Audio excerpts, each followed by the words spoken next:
So, with further ado, let me get into introduction for our guest this afternoon. We have the opportunity this afternoon to learn about a fascinating figure in history, Marie Antoinette. Educational entertainer Martina Mathisen planned to join us. However, she has been called away, and in her place, Martina has sent Marie Antoinette. So we may hear from the Queen herself.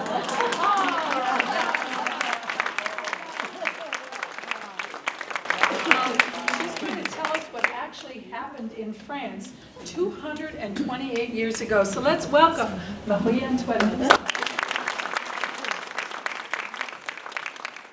I am Marie Antoinette, Queen of France. I have come through history to talk to you. I've come through time to see you today. You see, some outrageous things have been said about me, and some of them are not true. Today you will decide my fate. You will decide if I live or die. Shall I be queen or zoot, off with my head? As I've traveled through time, I have seen much. I have been to your modern costume shop, where I find a short, sexy, trumpy little costume with my name on it. Who dare? How can this be? Today you will know me, Marie Antoinette. I was once told that my people were hungry. They had no meat to eat. History records my response as, what, no meat? Let them eat brioche, cake.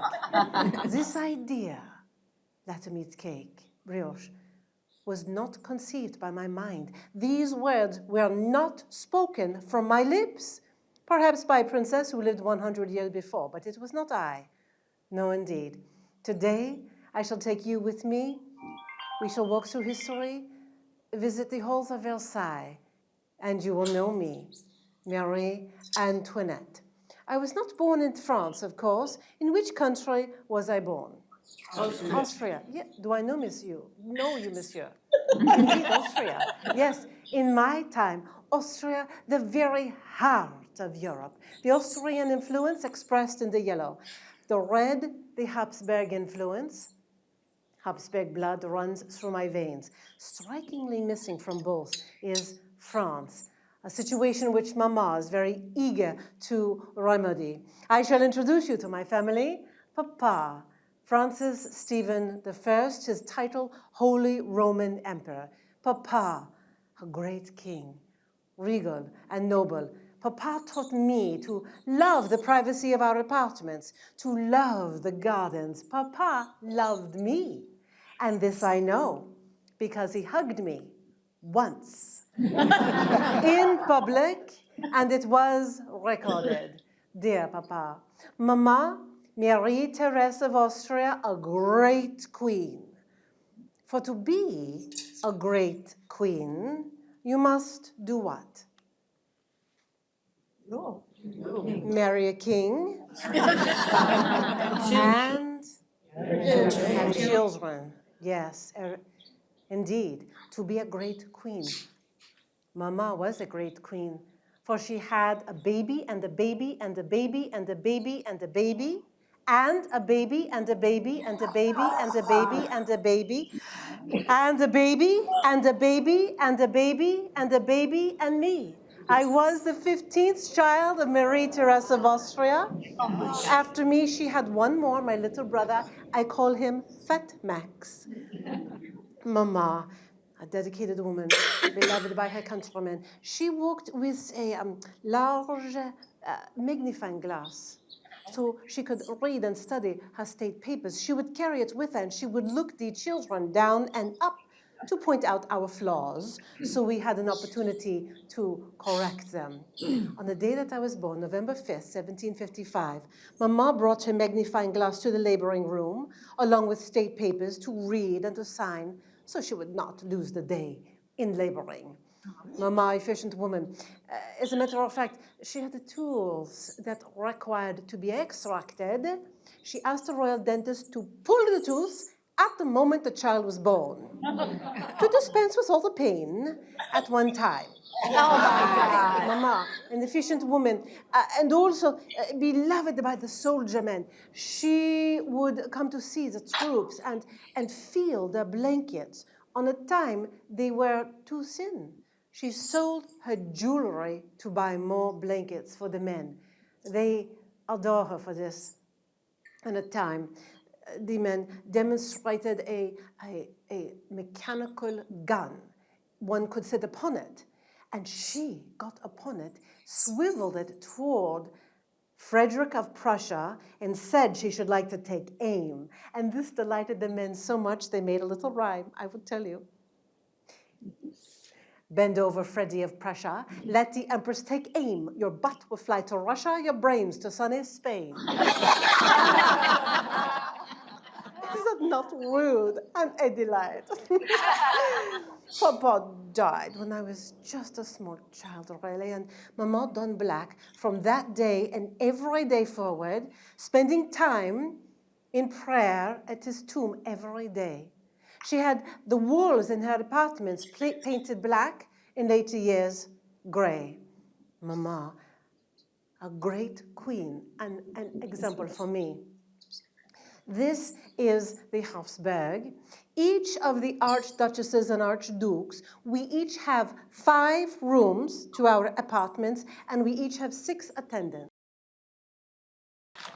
How many attendants do you have today? Don't I wish? You have no attendants. I do not know how you manage.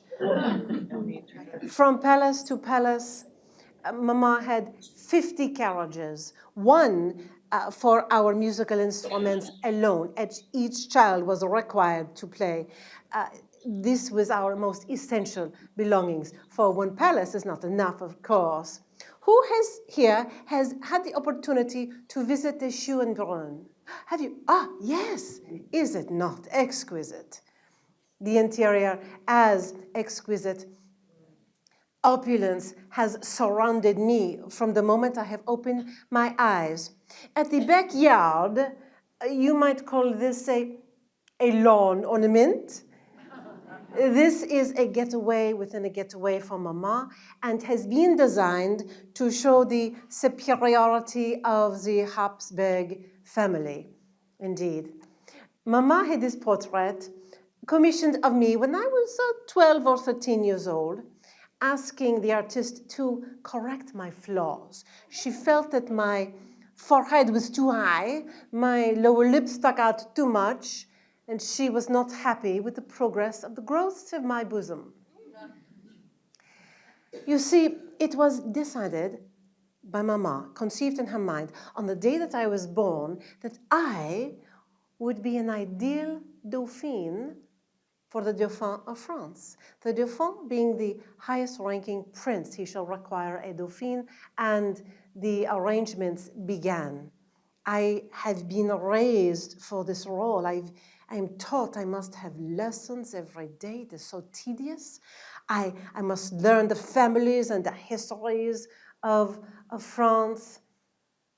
What I prefer to do is to sledge with my little brother. I call him Fat Max, and we beg to be taken to the highest hill and fly down in the wintertime where the wind bites at my cheeks. I am in my most essential happiness, but also a good daughter, and on an occasion, returning to my music lessons, presenting my hands upon the harp. When Mama came in, she saw my hands being weathered by the cold, and she said, "Antoine, your hands look like the hands of a scullery maid. No more sledging for you." And that was the end.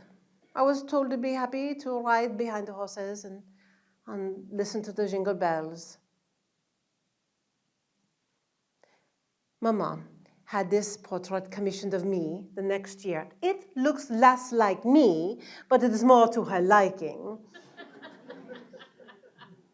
I must continue these tedious lessons to learn the histories of France, the families, the colors, the crests. It is tedious.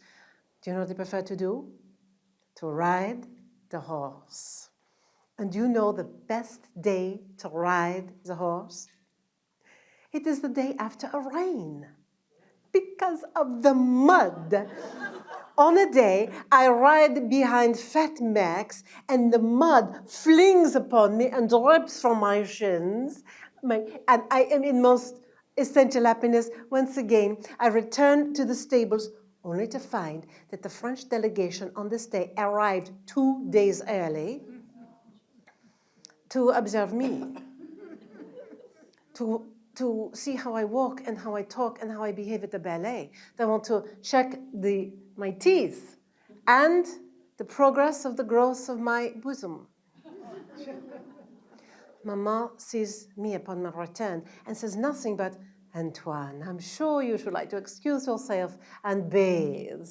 But as I leave, I could feel the breath of Frederick of Prussia upon my back. I have jeopardized the alliance between Austria and France. What will Mama do? Mama calls me to her. She dismisses her guards. She dismisses her courtiers. She dismisses her attendants. And I am alone for the first time in front of Mama. What will my punishment be? She could have me not eat meat for a week. She could have me wear coarse fabrics against my skin. But in Mama's wisdom, without speaking, she dismissed me.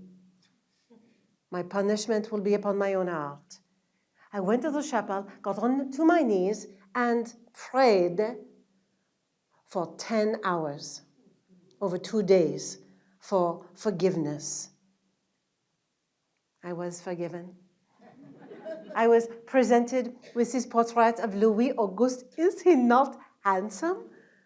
Oh, he will be a regal and great king. His countenance, regal. Look at his kind eyes. And surely not a sour word could be spoken by such lips. He will be my dearest friend, and I will be his devoted wife. I'm told that he is to be my Prince Charming, and I am to live in a fairy castle. The ceremony has been arranged, the handover ceremony. I'm to leave in a carriage, my carriage, like this one. My carriage does not exist today, but this is a good representation of it. It is most exquisite in every way. The handover ceremony begins at 9:30 in the morning. Mama arranged for this time so she would not lose the day to tears and hugs. I had my courtiers and 49 carriages with my most essential belongings. My little doggy Mops in my arms. Mama called me to her, and she says to me, Antoine, do so much good for the people of France that they will believe I have sent them an angel. Yes, Mama. I get into the carriage with little Mops. They're beautiful girls ahead of us, throwing flower petals on our path. I look back to see the last view I shall ever see of my home. 2 weeks of travel. We arrive on an island in the middle of the Rhine. The front wheels of the carriage figuratively on the land of France, the back wheels figuratively on the land of Austria. I depart in the middle, and I meet the Madame de Noailles. I call her Madame Advocate, and she takes Mops from my arms. She says, you may not take that Austrian dog. You may have any French little doggy you wish. And I say goodbye to my attendants. And I am led into a room that has been prepared for me, where I am undressed. My gown, my chemise, my stockings, my hairpieces, until I am naked as the day I was born. I walk into another room that is figuratively France, and I am redressed. My stockings, my chemise, my gown, my hairpieces, and I enter into a French carriage to continue the journey. I'm to first meet the king, Louis Auguste Grandpapa. When he first saw my carriage, his first words were recorded. He said to his companion, "Have you seen her bosom?" I was taught by Madame de Noailles, when I am in the presence of the king, that I shall take a very, very deep care. See, and how to do this is to take the back knee and to rest it on the heel of the forward, and to gaze my eyes down and to count into my mind to the number of 15. But the king raised me up by the chin and he embraced me. I'm indebted to him always for this, and I'm delighted by our chat. Out of the corner of my eye, I see Louis Auguste approach, but I dare not to look.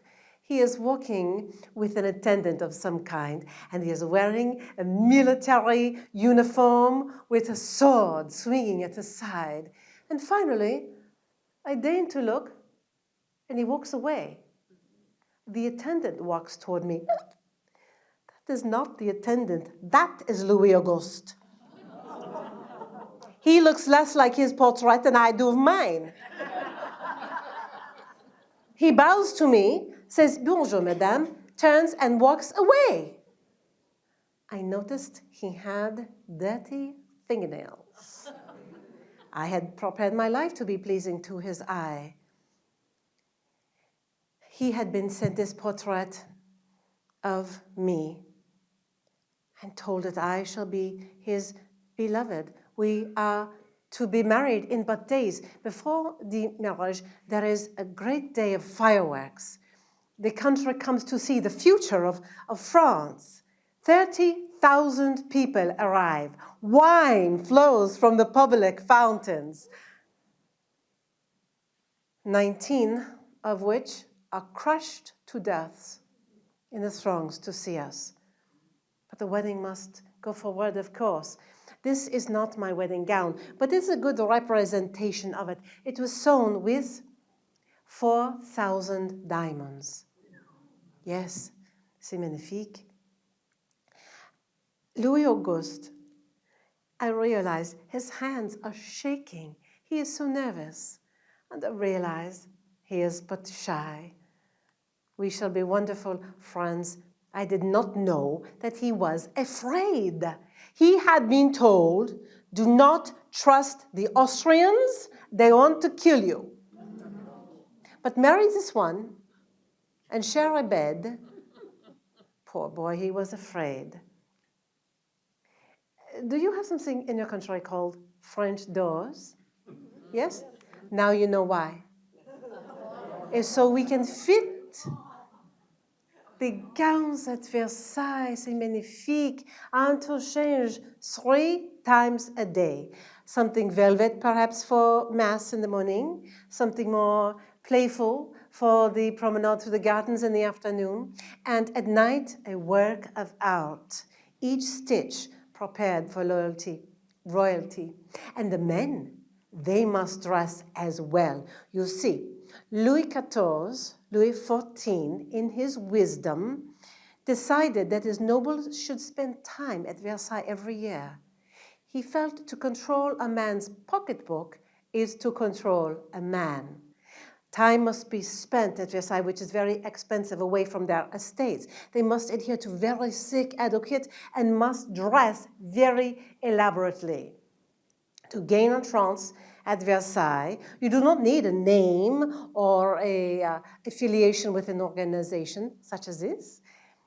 You need but to dress. And the activity at Versailles in my time is to walk and watch the royal family eat. A conversation might be, "Oh, I saw the first course of dinner. How lucky for you, I saw dessert." The other activity is to go to my closets to visit my wardrobes. Much of my wardrobe has been designed by Rose Bertin. Rose Bertin came to Versailles as a millineress. I adore the hats.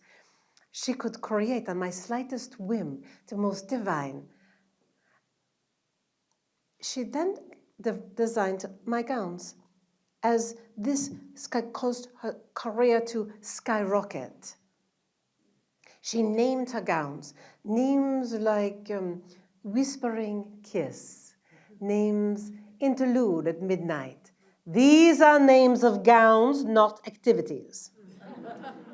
She designed this for me, Rose Bertin, on a whim of a beautiful rose in the garden. Now you may wonder how we maintain such a feminine figure. It is with this. This is a panier made out of wood or whale bone, which is the teeth of the baleen whale. Now in the summertime, from the panier, we have hung upside down little glass vials with a pinprick into the cork. Why do you think this is? A practical idea. It is for fragrance to discourage fleas. Versailles is plagued with fleas in the summertime.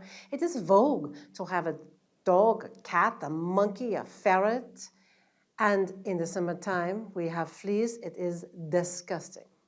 Now, we must take the story back. After the marriage ceremony, we are escorted to the marriage bed. Yes. Who has been to Versailles? Yes. And do you remember this room? Yes. Do you remember this railing before the bed? Yes. The queen must give birth in front of witnesses. The railing is to keep back the courtiers. We are brought to the marriage bed. The bed has been blessed by the priest for the great work to begin.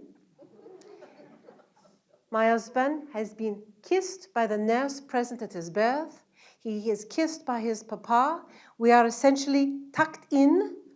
The king and the courtiers walk backward out of the room, and I am in the marriage bed. At age 14, my husband 15. My purpose very clear in my mind. My husband turns to me and says, "Good night, madame." Rolls over and goes to sleep. Whew. This marriage can be consummated on another day. This allows me to wake in the morning and to explore Versailles. I shall take you with me to visit the most famous parts of Versailles. It is exquisite. We begin at the gates. These gates have been restored in your time to look for, as they did in my time, restored with 100,000 pieces of gold leaf. Louis XIV called himself what? The Sun King. We see above the gate the sun with the impression of the fleur-de-lis and the crown above. The fleur-de-lis representing the three estates of France, the clergy, the nobles, and the peasantry. This is where in your modern times the Treaty of Versailles signed. This is the last room of the king's apartments. And it depicts the artwork of the great battles in which France participated. After this room, we walk into, it's called Hall of Mirrors, yes, 242 feet long. This is the place to see and be seen.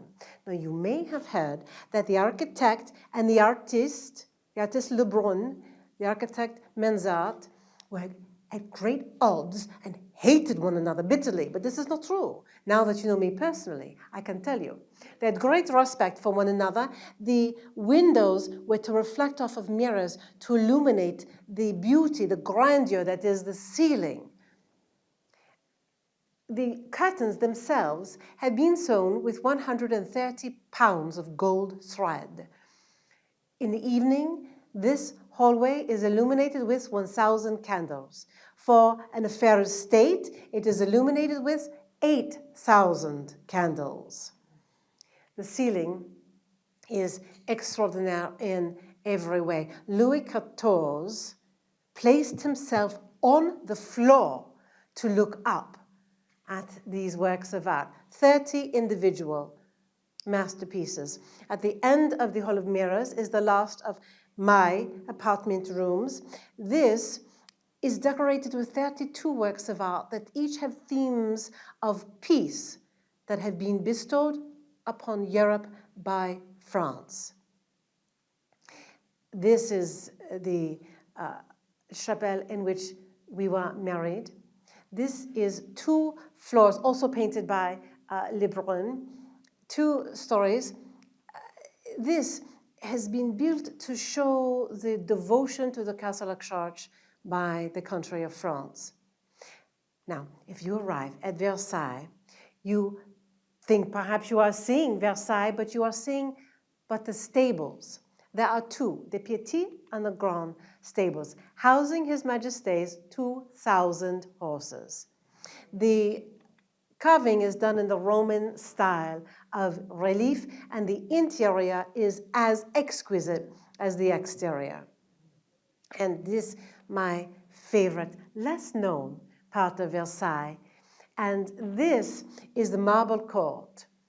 And why is it my favorite? It's because our gowns float as if we were on a cloud as we walk across. I find it to be most desirable. This is the original Versailles. I can teach you the Versailles. It's very simple. You see, the original was built by Louis XIII as a hunting stopover, truly. Then Louis XIV, dedicated 40 years of his life to make this the greatest palace in Europe. Louis XV is my husband's grandpapa, and my husband will be Louis XVI. Now, as you know, Louis XIV required nobles to come every year. Every year, 5,000 nobles would stay at Versailles, being served by 7,000 servants and protected by 4,000 Swiss and French guards. Now, if Versailles has been created for entertainments of the night, to keep the nobles entertained during their visits, the gardens have been created for the day. In my time, 35 fountains. If we were to walk through the gardens, we would see a beautiful fountain, but could not see the next. It would be hidden by foliage. And as we walked away, the attendants would whistle a code, causing this fountain to go down, but we could not see the next. As we continued to walk, and our progress was marked by another code of whistles, the next fountain would be in bloom. So as we walked through the gardens, it would appear to us as if all the fountains were in bloom at the same time. But not all of the gardens are designed to be hidden. Much has been designed to see and be seen. Very low garden indeed. In my time, much of the flowers are in pots. So if we were to walk and you were to say to His Majesty, "Your red roses are exquisite. I should love to show you the yellow roses of my country," he would instruct the gardener that night to remove the red roses and install yellow roses. So on your promenade the next day, you would be surrounded by yellow roses and convinced that you were in the greatest garden in Europe. Of course, the citrus, much desired by the royal family, 100 steps up and around 100 steps down to protect the delicate citrus garden. This is the very center of the fountains. This fountain is only in bloom when His Majesty walks by. The only time. It tells a story. His favorite god of antiquity, of mythology, does anyone know? Apollo. He felt that this was the god that he wanted to emulate. And this tells a story of Apollo's mother, Diana, how she protects her children from attack on all sides. And the story within this fountain is that if the peasantry does not obey the king, they will be turned into frogs. This is why we see frogs. We see a man's body with a frog's head. We know they are peasantry as their manner of dress, and they're holding their tasks. This is Neptune's with its 99 jets. each fountain telling a story. This of Apollo, the sun god, as he emerges from the sea each morning to fly across the sky. The detail is quite extraordinary. Apollo, on an occasion, pierced the heart of a dragon with his own arrow. And this story told in the statuary of the fountains. The details, the attention to detail, quite extraordinary. Aesop's fables, Roman and Greek mythology, all being expressed in the statuary. Here we see a battle between a lion and a wolf. The lion, the victor, his water spills into the top fountain. As the wolf lost, his water spills beneath. Now, at the Petit Trianon, I have been presented with this statuary. It is in the Rococo style. You see the gentle gliding of the lines and the asymmetrical placement of the statuary in contrast to the Baroque of the gardens. The statuary I find to be most delightful, and the mist on a hot day. But we must have our story go back to the marriage of Louis Auguste and I. Now, the marriage was not consummated in the first night, or the second night, or the first month, or the second month, or the first year, or the second year, or the third year, or the fourth year. My position, I felt precarious at best. My reason to live is clear to me. I have no child. I have an unconsummated marriage. How shall I spend my time and focus my mind? Parties, gamblings, and entertainments. I am literally given carte blanche, and I adore to choose beautiful things to purchase. I choose 7 pairs of shoes a week. Yes, and 14 pairs of scented gloves. Hats, I adore the hats, and to pile my hair upon my head. Now that you will see me in the history books, you will know the higher I pile my hair, the longer an unconsummated marriage. I decorate my hair to acknowledge my husband's inoculation against the smallpox. I put a little silk chicken upon my hair. But it is plumes and pearls and diamonds that I prefer. Now, I am required to change 3 times a day. I brought 3 gowns for you to choose. I shall show you 3, and you tell me which you prefer if you were to choose. Would you prefer this or this? This is the peasant style. You see, the peasants have no one to dress them, and they must tie in the front. This tie, of course, and our ties in the front are ornaments. Or do you prefer this? So now raise your hand. Who would choose this? Ah, daring statement indeed. Who would choose this? Ah, yes, flirtatious. And the classic inspired by the rose. You see, for me to pick my gowns, I brought a book, a large book, and I see the colors, the fabrics. I put a pin in what I choose to wear this day. And it is brought to me in a large basket covered with taffeta and a fresh ribbon. I wrote in my diary that I must get dressed in front of God and the world. You see, because of my position, I may not reach for anything, not a glass of water. It must be handed to me. So in the morning, I stand before the highest ranking woman in the room, and she gives me my chemise. But if you arrive, you rank higher than her, you present the chemise, I must stand before you to get my chemise. You arrive, you hand the chemise to her, I stand before you. I'm beginning to get cold. You arrive, I do not know why you are late, and you hand the chemise to her, and I receive the chemise from the highest ranking woman in the room. Every day, I wrote in my diary, I must get dressed in front of God and the world. I rarely said no. When I first arrived to Versailles, they wanted to bathe me. I refused. I said I have bathed myself since I was 6, and I got into the bathing tub in my sleeping costume. But rarely said no.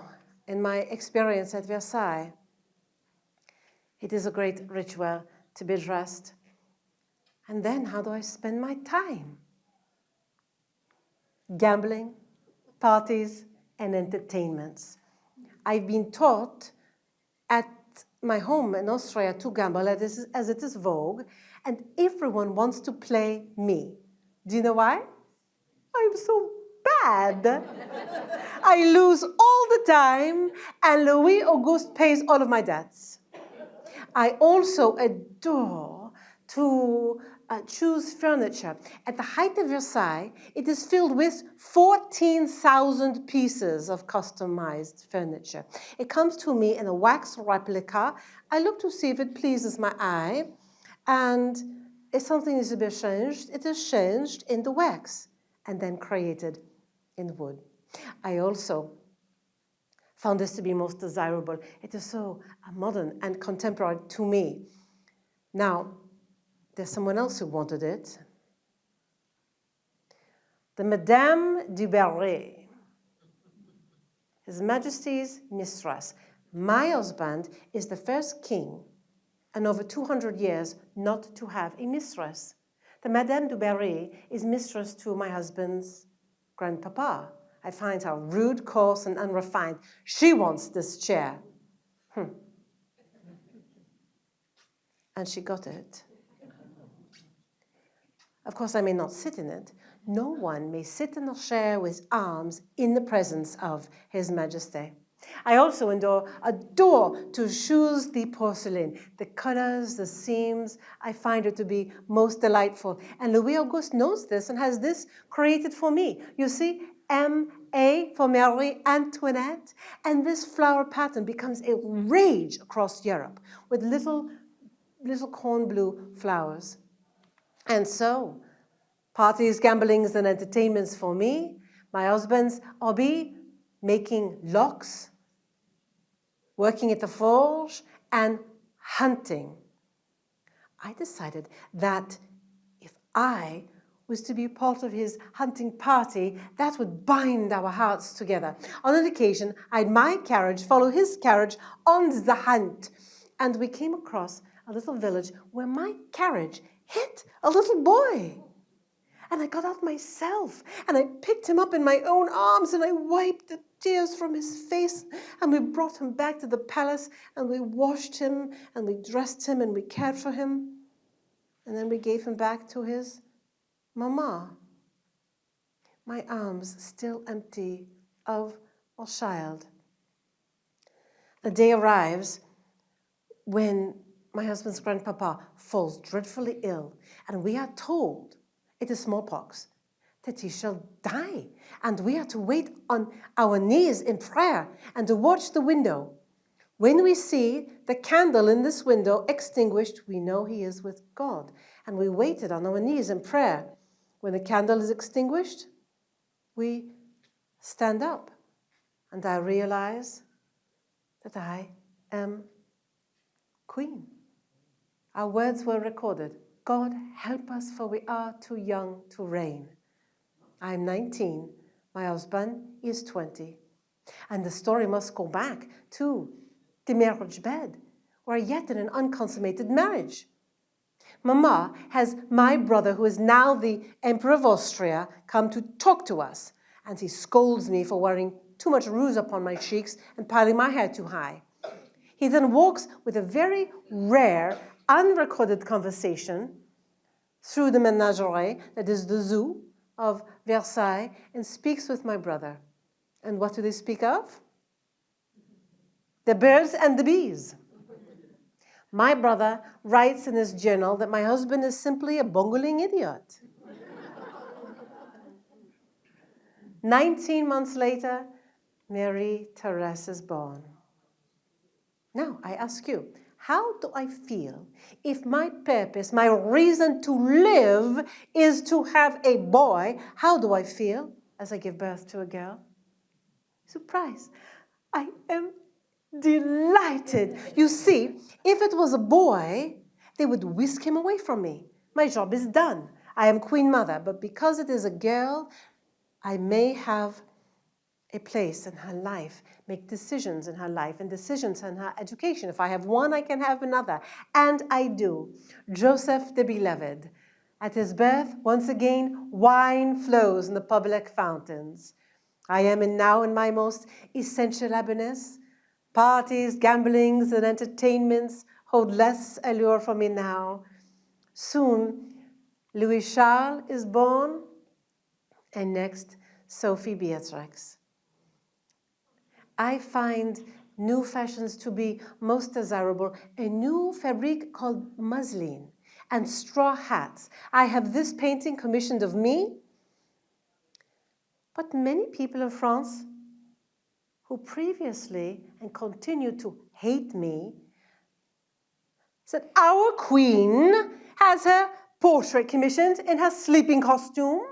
I thought it was inappropriate. There were many from the beginning, as I was from Austria, hated me. And this is from a long time ago, but as I arrived, I had these togs created reminiscent of Louis XIV for a riding trip. And the people saw this and thought, she wants to be a man. She wants political control. No, it was riding togs.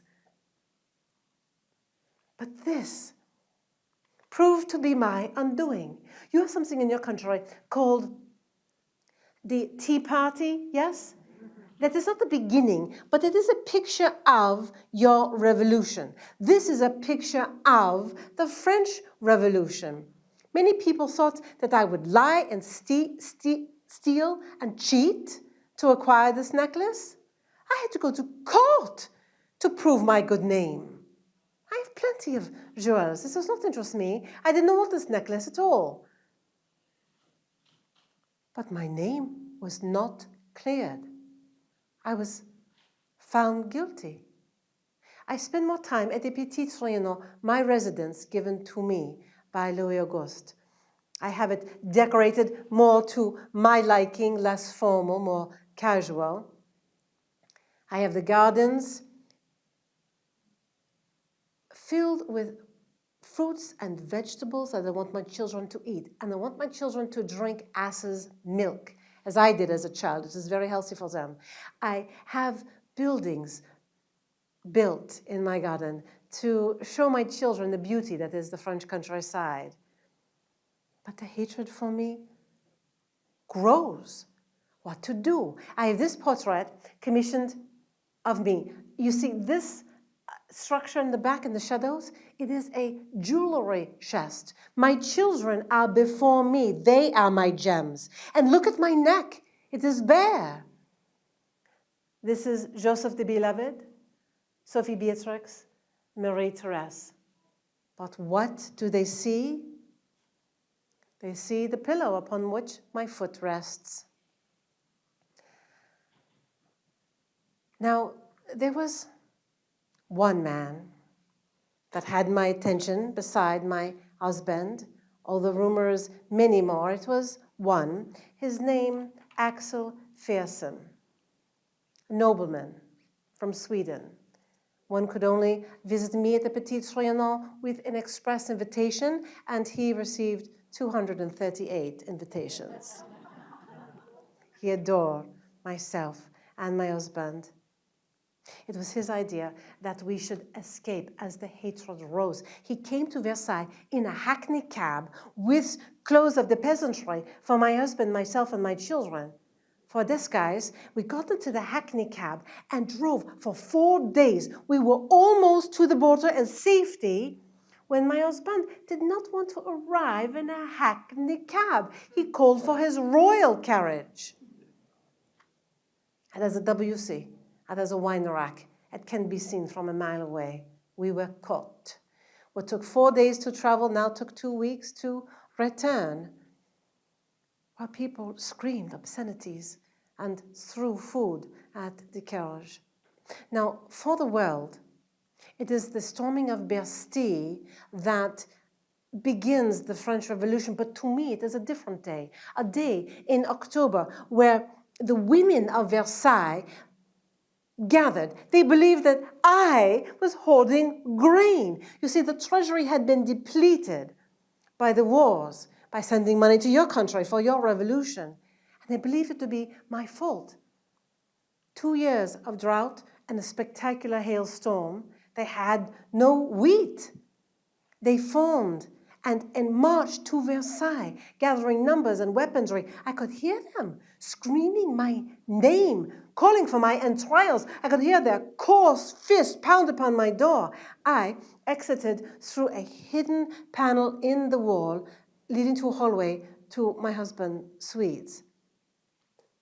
They gained entrance, killing dead 2 of my guards, coming into my boudoir, driving a pike through the mattress. To the rest of the world, the storming of Bastille, July 14, 1789. Not to free prisoners, of course, but to gain the weaponry. By now, Louis Auguste and I have been incarcerated. Louis has been given a last name, Capet, as the revolutionaries wear a red capet. He comes to me and he places his forearm upon my knee and he weeps into it, saying, "Forgive me, Madame, for this you have come from Austria, making myself and our son promise not to take vengeance upon his death."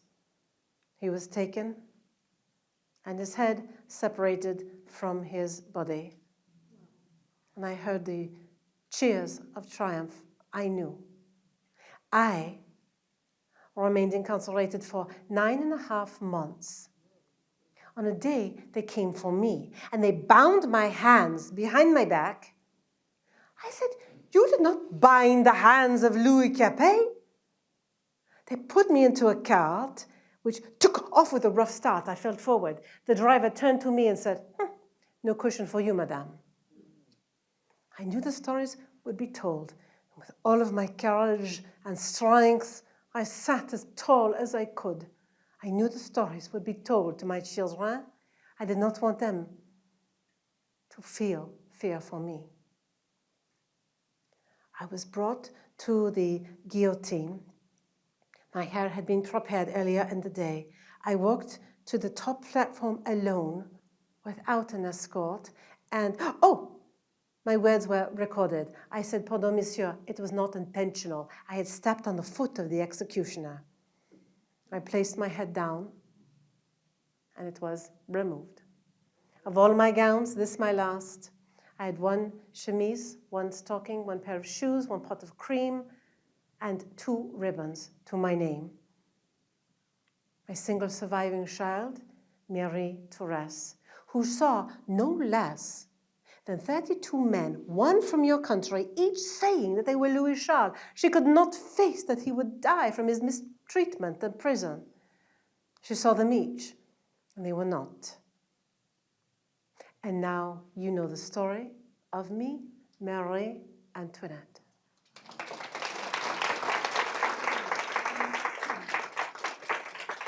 My dear friends, I do have an admission to make, and this is when I wear the gown of Marie Antoinette. I do think the thoughts of Marie Antoinette, but when I take it off, why then,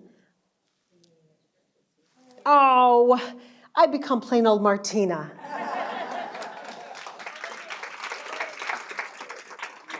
So beautiful, and this is my first time being out here with Flo. Flo brought me here to watch you. I'm and so you did glad. a wonderful job. Thank and you. I'm really Thank you. Well, I would like to tell you that this is a very special program to me because as an educational entertainer, I now present in 15 different states around, and thank you for not taking pictures because I know now I look ridiculous. So we'll just keep this between us. But this has given me the opportunity, we'll take another picture later with the wig on. To, at the end, those of you that know me know that I always thank my mom because she makes all my costumes. So today, my mom is joining us, and she's right over there. Thanks. So my mother came with me to every single one in the beginning. And she laced up the back, she repaired, and then she said, it needs to be a little sparkly. And so Marie Antoinette has hers sewn with diamonds, so she glued every single one of these diamonds on here to make it sparkly. And this also happens to be the very last performance of Marie Antoinette that will ever be done. So I asked my mom specially to come, and I have some flowers for you, Mom, to say thank you. She's right over there.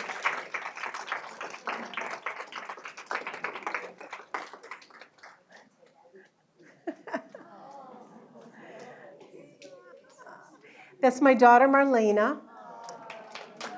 And my other daughter, Janine, is right over there. Just wave your hand, Janine. Janine was there on the very first one. And both my daughters supported me through being afraid to present in a French accent. I was so tied up in knots over this. I went to a dialect coach who taught me how to do it in the most brilliant way. He says, "What are you afraid of?" I said, "What I'm afraid of is sounding like Inspector Clouseau." And he said, "All right, put your wig on and do Marie Antoinette as Inspector Clouseau." And I couldn't do it. And so he said, "See, you can't do it if you try. You won't do it by accident." And it gave me freedom to really just involve myself in the woman and who she was. Now, I want to share something very special for me in this Sister City Commission. I did Marie Antoinette for Mount Prospect years ago, and their sister cities to Sèvres. And Sèvres is the city that provided the porcelain for Marie Antoinette. Now let me skip ahead. I was doing Cleopatra in St. Louis, and I had lunch with this couple who loved everything French, and they loved history, and I had lunch with them, and they were showing me all their artifacts around their home. And then the husband said, "Martina," as Cleopatra, we were talking about, and I said that I do Marie Antoinette. And they said, "Oh my gosh, we love Marie Antoinette. Did you know that the champagne glass is fashioned after her left breast?" I said, "What? No!" Oh, he insisted. So I went on a quest to figure out that story and where it came from. So many believe that there's a modern journalist who went to a glass manufacturer and she had her breast, which was a lovely breast, I'm sure, but a terrible glass.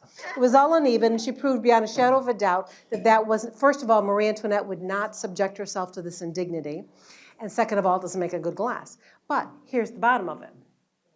Oh, I can't see where I am. Oh, that's me, Martina. And, oh, here. Oh, this is just to say that I do other programs. This is Luella Parsons, Sacagawea, Christmas, Jasmine Blaze, 20s Flapper. There's Cleopatra and Marie Antoinette, and the 1, 2, 3, 4, 5, 6 wives of Henry VIII. Okay, so here's the picture that I want you to see. Oh, goodness sakes. Well, never mind. The pottery was before the... Well, for goodness sakes. You know, we're just going to let this go. And I'm going to tell you, it was that other Sister City Commission that had me look at Sèvres, and I found out that Sèvres had a glass to drink milk out of. And it looked like a breast with legs to stand up. And Marie Antoinette said, "I love this. It's so natural. We're all going to drink milk out of it." And that's where the breast glass myth started. Yes. Okay, now, they're setting up something very special for you, but I want to tell you just a little bit more about Marie Antoinette. First of all, does anybody know how old she was when she... 38. And, by the way, does anyone know how many people were beheaded by the guillotine during the Revolution? Over 22,000. Yes. Isn't that devastating? And there were people that kicked and screamed and were dragged and restrained to the guillotine. And Marie Antoinette, she just maintained her dignity, and her detractors said that she was haughty and stuck up and detached from reality. But those that were devoted to her said she showed great courage. She didn't want the stories told to her children. of her fear. Now, when she first came, she was 14. She was a child. She made friends with the Princess de Lamballe. The Princess de Lamballe was famous for her very beautiful long hair, and she would, faint if something was too upsetting to her. And these two little girls, they would write notes to each other. They would decorate the notes with hearts and flowers. They would giggle in church. They were girls. Well, these notes with the hearts and flowers on it went on to the rumor that she was a lesbian. She just wasn't. She just was not. But that rumor exists to this day. And that's where that got started with the Princess de Lamballe. So what happened was the Princess de Lamballe had her head taken off because they wanted to get rid of the noble class. And so she was famous for this hair. A mob, now this is history, got her head, had her hair dressed, put her head on a pike and raised it up at the Tuileries, to where Marie Antoinette was at the time being incarcerated, and demand that she kiss the lips. Marie Antoinette fainted, fell dead away. The others in her party witnessed it. The crowd was dispersed, but we think we live in rough political times. Well, now, when she was beheaded, she was to be buried in a pauper's grave originally. And the grave diggers were sitting down having a lunch break. Her body was on one side, her head was on the other, and a mob came by to measure her chest. All that discussion, remember, about her chest. So they needed to measure that. It was 40 inches. She had 4 children. So let's do the children very quickly. So the first that she named after her mother, Marie Therese. Then she had Joseph the Beloved, who died when he was just over 8 years old, ripping her heart out. Then she had the little boy, who was Louis Charles, who was precious, and then the little baby infant who died when she was not but a year old. So now, when she's incarcerated, she has the two, the boy and the girl. And the boy was just a sweet boy. Remember when it was fashionable to walk and watch the royal family eat? Well, now it becomes fashionable to walk by and watch the royal family be incarcerated.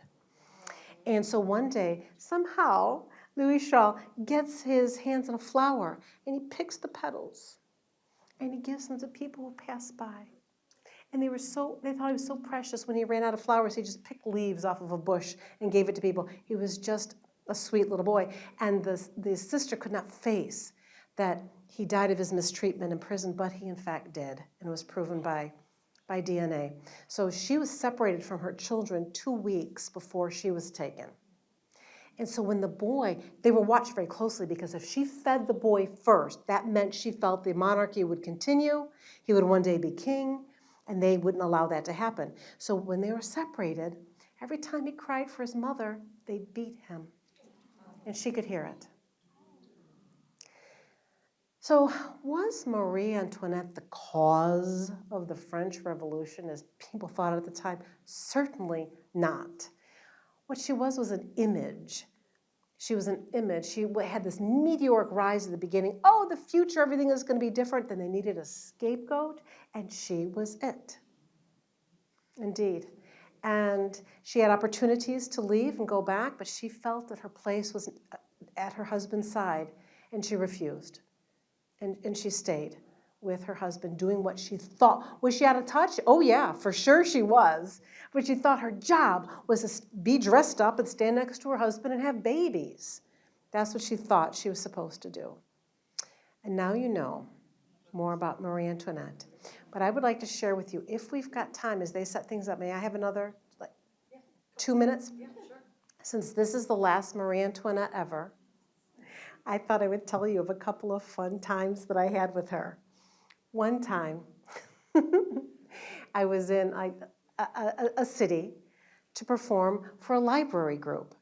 And I got in the elevator and saw a poster to welcome Marie Antoinette. But I was dressed as Cleopatra. I made a mistake.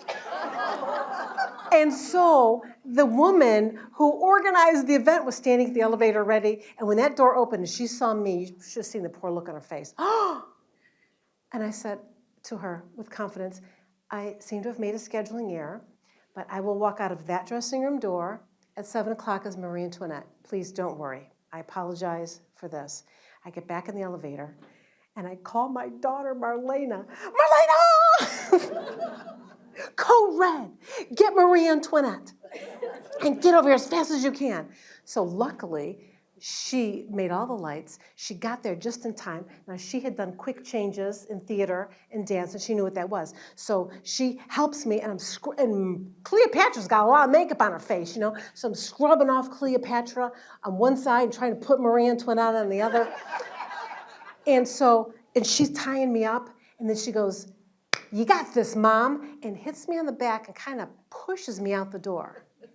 And I'm walking, and there's people on one side and people on the other, and right down the middle is the woman who organized it. And I walk out, and as I step out, I feel my skirt at my thigh, over my knee. I'm like, oh no, it's pulled up and back. And so I'm kind of presenting the whole thing, right? It wasn't. I felt it because of the layers. The bottom layer was by my knees, and that's what I felt.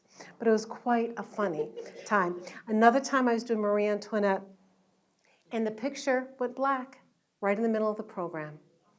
And I was able to, in a little bit of a panic, present, but I never forgot that one. In addition to, about 6 months ago, I arrived.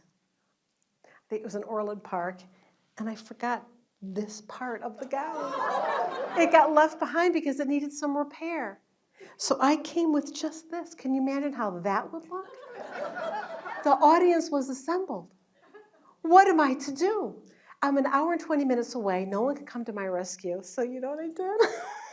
Oh my gosh, my mother hasn't forgiven me till this day with her beautiful costume. I went back to the dressing room. My mother has a garment bag that she made out of a white sheet. I shook it out, I stuffed it under here, stuffed it in the pannier. I thought, well, they don't know how nice it usually looks. Did the whole thing dressed in my garment bag. Thank you for letting me share that with you.